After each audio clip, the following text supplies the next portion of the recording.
வணக்கம். இன்னைக்கு நாம ஒரு முக்கியமான விஷயத்த பத்தி பேச போறோம். நம்ம வெளிப்படையா செய்யற செயல்களுக்கும் நம்ம மனசுக்குள்ள உண்மையா என்ன நினைக்கிறோங்கிறதுக்கும் இடையில ஒரு பெரிய போராட்டம் நடந்துட்டே இருக்கும் இல்லையா? அத பத்தி தான் ஒரு பழங்கால கதை மூலமா நாம புரிஞ்சுக்க போறோம். சரி, வாங்க ஆரம்பிக்கலாம். முதல்ல நம்ம எல்லாருக்குமே வர்ற ஒரு பொதுவான கேள்வியில இருந்து ஸ்டார்ட் பண்ணுவோம். எதுக்கு அதிக மதிப்பு? நம்ம வெளியில செய்யற சடங்குகளுக்கா, இல்ல நம்ம மனசுல இருக்கிற உண்மையான நம்பிக்கைக்கா? இது நம்ம எல்லாருக்குமே வர்ற ஒரு குழப்பம் தானே. ஓகே, இப்போ நம்ம கதையோட முதல் பகுதிக்குள்ள போலாம். அதுதான் மன்னரோட தவறு.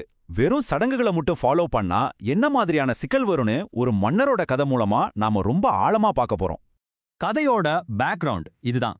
சவுல்னு ஒரு ராஜா இருக்கார். அவருக்கு தீர்க்கதரிசி சாமுவேல் மூலமா ஒரு ரொம்ப தெளிவான நேரடியான ஒரு கட்டளை வருது. அது என்னன்னா, பாவம் செஞ்ச அமலேக்கியர்கள்னு ஒரு கூட்டத்தை முழுசா அழிச்சிடணும். சவுல் போர்ல ஜெயிச்சிடுறார். ஆனா அந்த கட்டளைய முழுசா அவர் ஃபாலோ பண்ணல. மிலிட்டரி ரீதியா அவர் ஜெயிச்சிட்டாலும் அந்த குறிப்பிட்ட இன்ஸ்ட்ரக்ஷன்ஸ் அவர் மீறிடுறார்.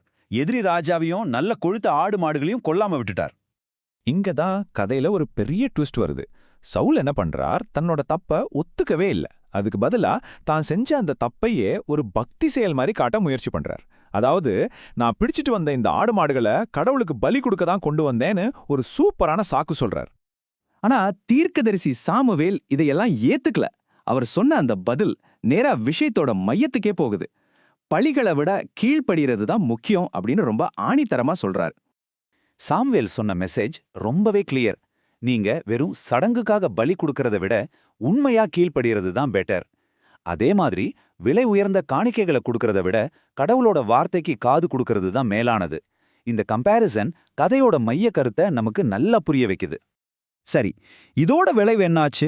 சவுலோட செயல்களுக்கு கிடைச்ச பரிசு ரொம்பவே கடுமையா இருந்துச்சு.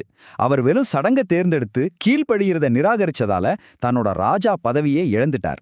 இது அவர் செஞ்சது ஒரு சின்ன தப்பு இல்லைங்கிறத தெளிவா காட்டுது. இந்த ஐடியா இங்க மட்டும் அல்ல, வேற இடங்கள்லயும் சொல்லப்பட்டிருக்கு. உதாரணத்துக்கு திருப்பாடல் 50 எடுத்துக்கிட்டீங்கன்னா, அது நன்றி உணர்வுங்கிற ஒரு வேற விதமான பலிய பத்தி பேசுது. உண்மையான மரியாதைங்கிறது சடங்குகள்ல இல்ல, அது நன்றியுள்ள இதயத்துல தான் இருக்குன்னு இதுவும் நமக்கு அழுத்தி சொல்லுது. ஓகே, இப்ப நம்ம கதையோட 2வது பகுதிக்கு வந்தாச்சு. புதிய திராட்சை ரசம்.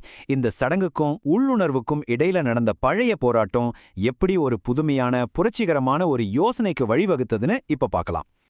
இங்கேயும் பாருங்க, அதே மாதிரி ஒரு கேள்வி இயேசுகிட்ட வந்து கேக்குறாங்க. யோவானோட சீடர்களும் பரிசேயர்களும் நோன்பு இருக்காங்களே, ஆனா உங்க சீடர்கள் ஏன் நோன்பு இருக்கிறது இல்லைன்னு அந்த வெளிப்படையான மத சடங்குகளை பத்தி ஒரு கேள்வி கேக்குறாங்க. இதுக்கு இயேசு நேரடியா பதில் சொல்லாம 3 பவர்ஃபுல்லான உவமைகள் மூலமா விளக்குறார். முதல்ல, கல்யாண வீட்ல மாப்பிள கூட இருக்கும்போது யாரும் சோகமா நோன்பு இருக்க மாட்டாங்க, அது ஒரு கொண்டாட்ட நேரம் சொல்றார்.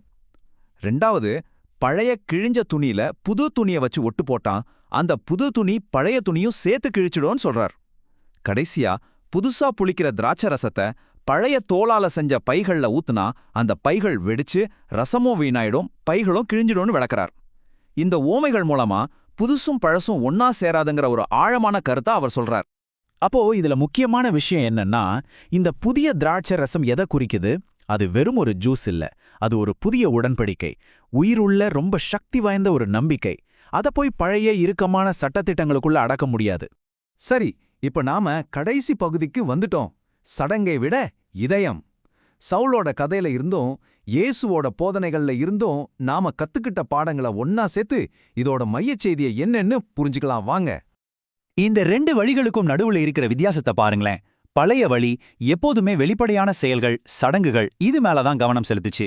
ஆனா புதிய வழி நம்ம மனசோட நிலை, நேர்மையான உறவு, அப்புறம் உயிருள்ள விசுவாசம் இதுக்கு தான் முக்கியத்துவம் கொடுக்குது.